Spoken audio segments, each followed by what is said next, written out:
Physics nerds are kind of freaking out over this news. Oh, yeah, I saw. For the first time in the world, researchers succeeded in synthesizing a room temperature superconductor working at ambient pressure with a modified lead apatite structure. The paper is slated to win a Nobel Prize, right?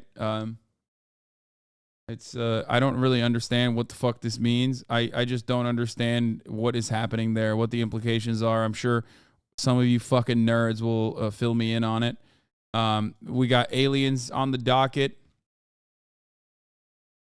Better link. Today might have been the biggest physics discovery of my lifetime. I don't think people fully grasp the implications of ambient temperature pressure superconductor. Here's how it could totally change our lives. Okay, 85,000 people liked this. 15,000 people retweeted it. Let me tell you something. I don't think there's 85,000 people who understood fully what this was, okay? They're just liking it because they're like, oh, sick, scientific discovery. Love that. It's like, bitch, you don't know you don't know what's going on, okay? Don't act like you know. The paper hasn't been peer-reviewed yet. Don't believe it. 1 billion kilowatts of electricity are wasted on transmission losses each year in the U.S. alone. That's equivalent to 3 of our largest nuclear reactors running 24/7. Superconductivity enables lossless electricity transmission at high voltages and currents. According to the authors, the LK99 material can be prepared in about 34 hours with extremely basic lab equipment, a mortar, pestle, basic vacuum, and furnace. These results could replicate within days and weeks. Nuclear fusion reactors rely on superconductors for plasma confinement. Modern designs use RBCO, YBCO superconductors cooled with LN2 or liquid helium, creating a huge temperature gradient and challenging operation. Ambient superconductors enable a whole host of new reactor designs. Quantum supercomputers use superconductors to preserve coherence in qubits. Small changes in temperature and pressure can cause the entire QC to fail during operation. Imagine a room temperature quantum computer on your desktop, now possible. Superconductors might be the best batteries out there. Simply inject the current and keep it in the coil until you need it. Previously too costly to maintain, now totally feasible. What do you mean? Apparently it's nothing.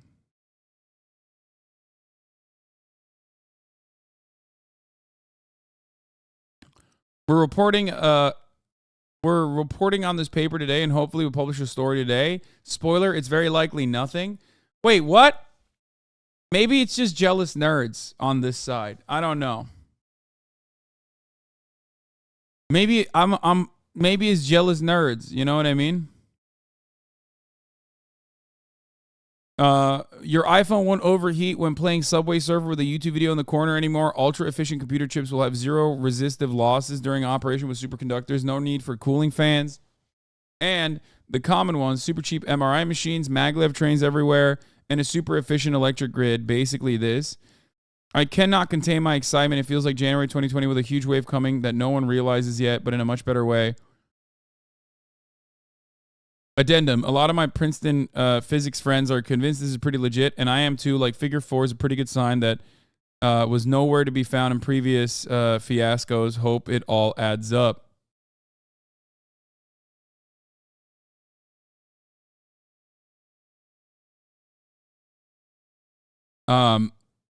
Well, New Scientist had something to say about it.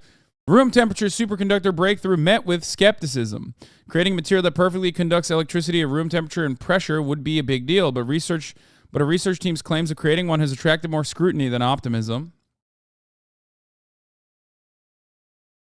It's not peer reviewed and it's too big of a step too fast. Came out of nowhere, and that doesn't happen in material science.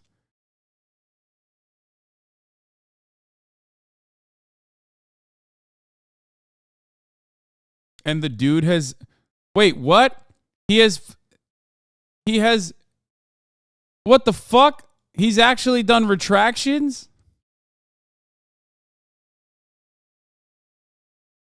This isn't the first time someone has claimed to have discovered room temperature superconductor. People have previously lied about this shit. I don't get it. Why do people lie about it?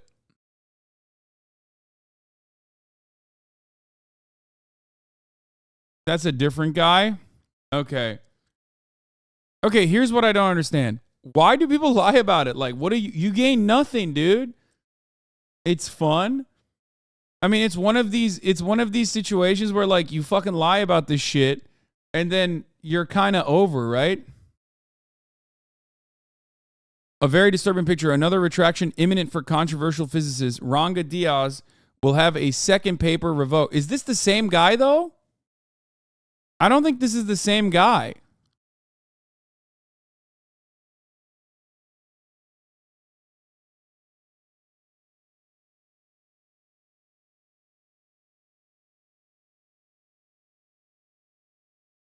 Ask the guy who lied about the Alzheimer's drug. He wasn't caught for 30 years. Yeah, that shit was crazy. But I feel like this is that's a different story. That's pharmaceuticals, and I feel like this is a scientific breakthrough that is going to touch every field and not just like Alzheimer's research and pharmaceuticals. You know what I mean?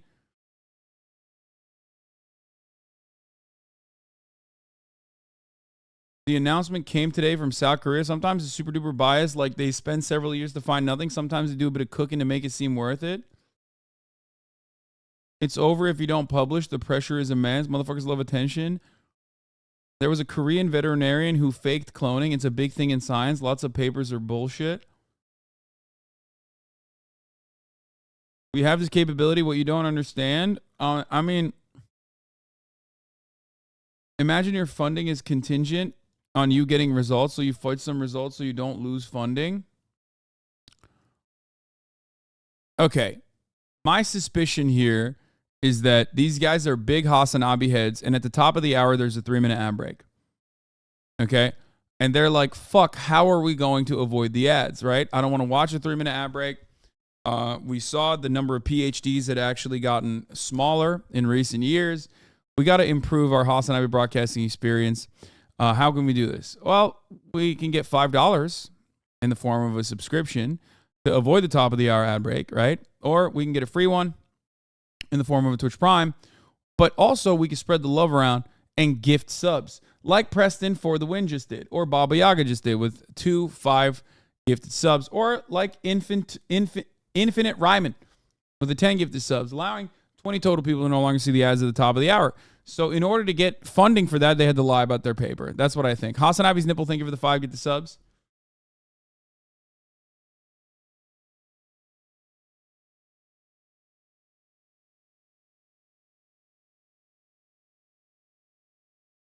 B Zella, thank you for the 10 gifted. Bro, my physics teacher sent this to me and it's not peer reviewed. I am a fool. I went to Princeton to get a community college education.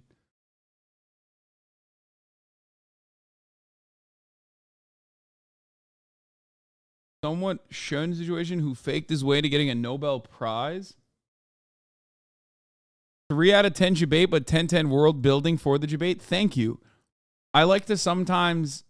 Dude, this is an hour and 19 minutes long. I like to sometimes do a little bit of world building for my segues. Here is part 3 of a very long YouTube essay about the first time this happened. Bobby Broccoli did 3 fucking videos on this. That's insane. Can I get this reduced to like a 10-minute format or what? Please don't shit on CCs. They have some of the best education. What? I bet it's a very good video. It's like 18 hours long. There's a difference between biodiscovery and materials discovery. And materials discovery is much easier to test and debunk. It's incredibly unlikely it's true. A room temperature superconductor is considered like the holy grail of science. It would make something like maglev trains incredibly cheaper. No expensive supercooling needed.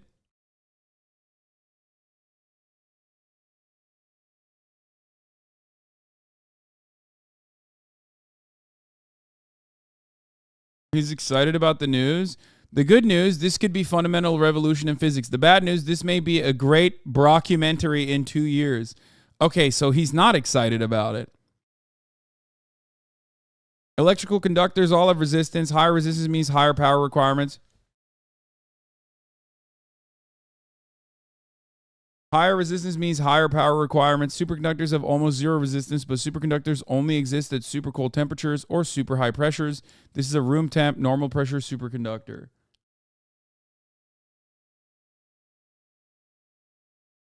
The world record at the moment for a superconductor temperature is minus 140 degrees centigrade. This paper claims they made one that is plus 127 centigrade.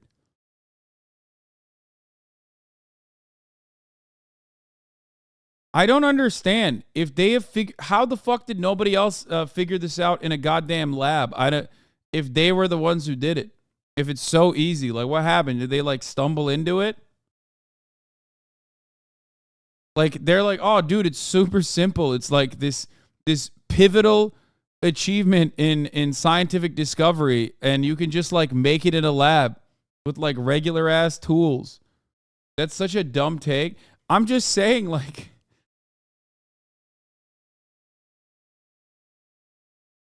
if they're able to do this, it's a lot of testing, dude. Okay. They solved the McConnell mystery from fart. I think I'm not going to click on that link. I mean, if it's replicable, I feel like there will be a very quick dismissal of this, right? They will look at the details, especially because they are saying that it's easily replicable. We will know in like a couple days whether this was real or not. Superconductors are materials through which electricity can move without encountering resistance, and so would significantly cut down the energy cost of electronics. Like, I understand why it's huge. I understand why this is like, I'm memeing a little bit, but I get why this is a tremendously important scientific discovery. I do get it. It would also have massive renewable energy implications as well. It seems like it would change the way that we, if it's real, it seems like it would change the way that we change our relationship with energy, and would be a gigantic leap in technological improvements if you could have like quantum computers running in your iPhone or in your house. All of a sudden, it's a incredible leap from like Pentium A4 or whatever chips in your bulky ass desktop PCs, looking like it's nothing in comparison to the modern day iPhone that you can use, right? It would be like 1,000x that. Or not A4, i4. Sorry. What was the Intel Pentium chips?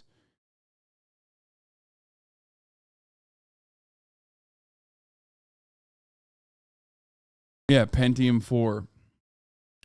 Like when I first got my desktop PC, that shit was ass cheeks in comparison to the iPhone that I have in my hand now. You know what I mean?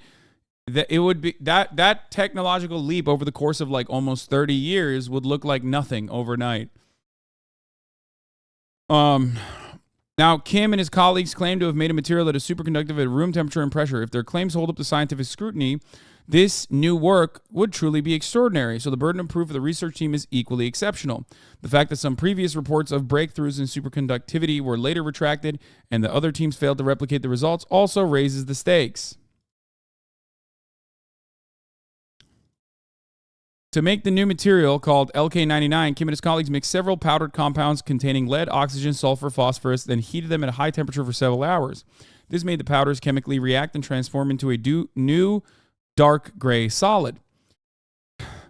The researchers then measured how much millimeter-sized sample of LK99 resisted electricity passing through it at different temperatures and found that its so-called resistivity fell sharply from a sizable positive value at 105 centigrade, 221 Fahrenheit, down to nearly zero at 30 degrees centigrade, 86 Fahrenheit.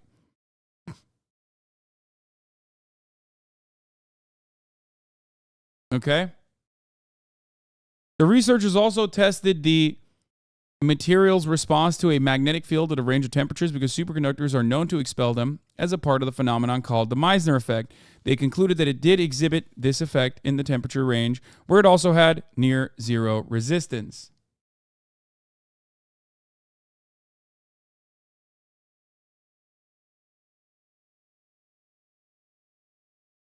Because of the Meissner effect, a superconductor floats when placed on a conventional magnet, and the researchers recorded a test of this levitation as well. In their video, they placed a piece of LK99 above a magnet, and it clearly rises above the magnet's surface. We watched that little video earlier. We saw the video. It's on the Twitter thread. The first video on the Twitter thread. This one right here.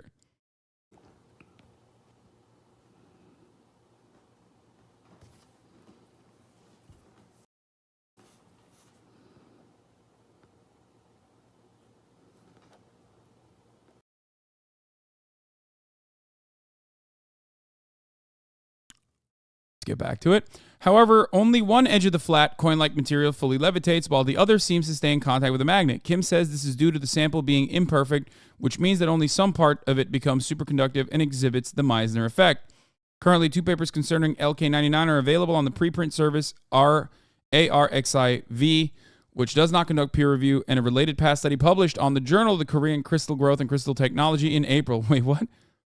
Crystal Growth and Crystal Technology? Kim has only co-authored one of the RXIV papers, while the other is authored by his colleagues at the Quantum Energy Research Center in South Korea, some of whom also applied for a patent on LK99 in August 2022. Both papers represent similar measurements. However, Kim says that the second paper contains many defects and was uploaded to ARXIV without his permission. In that paper, the work is described as opening a new era for mankind. Some commentators on social media heralded the findings as generational breakthrough. Oh, it's archive. Okay, got it. That's RXIV is just archive. Susanna Speller and Chris Grosvenor at the University of Oxford say that when a material becomes superconductive, there should be clear signatures on a number of measurements. For 2 of those in particular, namely the response to the magnetic field and a quantity called heat capacity, Speller says neither is demonstrated in the data, so it is too early to say that we have been presented with compelling evidence for superconductivity in these samples. The other experts that the new scientists consulted were similarly skeptical about the results. Maybe they're just jealous. Maybe they're just jealous. Paper is backed by a South Korean PhD at a prominent university. The rough paper was rushed to a publication, which is apparent in the norm for big discoveries. Given how easy the process seems, it will be a quick review. Room temperature superconductors have been discovered. They just crumble to ambient atmospheric pressure. This new material has the temp resistance and the pressure resistance. I work on quantum computers, and these are bold claims with a lot of red flags. However, these are relatively common materials, so it should be easy for people to test in a lab. Notice they published one of the papers with only 3 authors in case somebody wins a Nobel. Yeah, I saw that. The original paper had 6 authors on it, and then they simultaneously released the same exact study with 3 authors on it, specifically because the Nobel Prize has a cap for 3, I guess, which I don't even know why. That seems kind of dumb, but whatever. So they were very confident, is what people are saying. They were very confident about potentially winning a Nobel Prize for this, but that could also mean that they're, trying to scheme their way into a Nobel Prize, like the previous story that you guys were talking about that you wanted me to see, the guy who conned his way into a Nobel Prize. The theoretical models that Kim and his colleagues cite explaining why the new material can superconduct at such different conditions than all previous ones have also been called into question by one of the researchers that new scientists spoke to. Kim says that he's aware of the skepticism, but believes that other researchers try to replicate his team's work to settle on the issue. Once their findings are published in a peer-reviewed journal, which Kim says is in the works, he will support anyone who wants to create and test LK99 for themselves. In the meantime, he and his colleagues will continue to work on perfecting their samples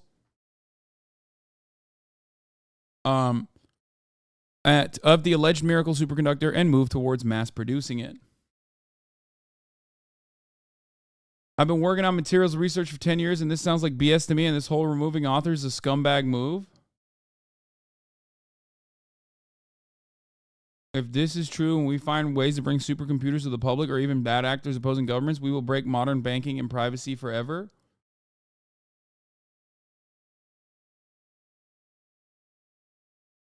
Like quantum hackers? Quantum computers aren't necessarily faster than current computers. They just use qubits instead of bits. Bits have 2 binary states on and off, whereas qubits have multiple states. Quantum semiconductors will likely not be used for commercial use and will instead most likely be used by governments to decrypt things like RSA encryption. Read my essay. Wait, what?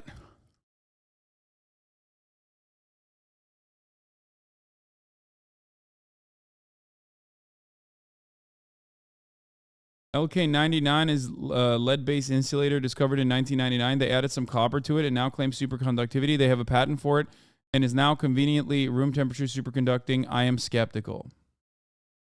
When are we talking about aliens? I'm not going to lie, guys. As much as a dumb bimbo as I am, especially as it pertains to science stories, this seems infinitely more interesting and entertaining, to me at least, than the dumbass alien story from one guy who's like, yeah, I have no photo proof, but like a lot of people were harmed to bring this information to you, and I saw aliens, I promise. I literally think this is way more entertaining, whether it be the dramatic aspect of it or whether it be dreaming of a future where this is feasible.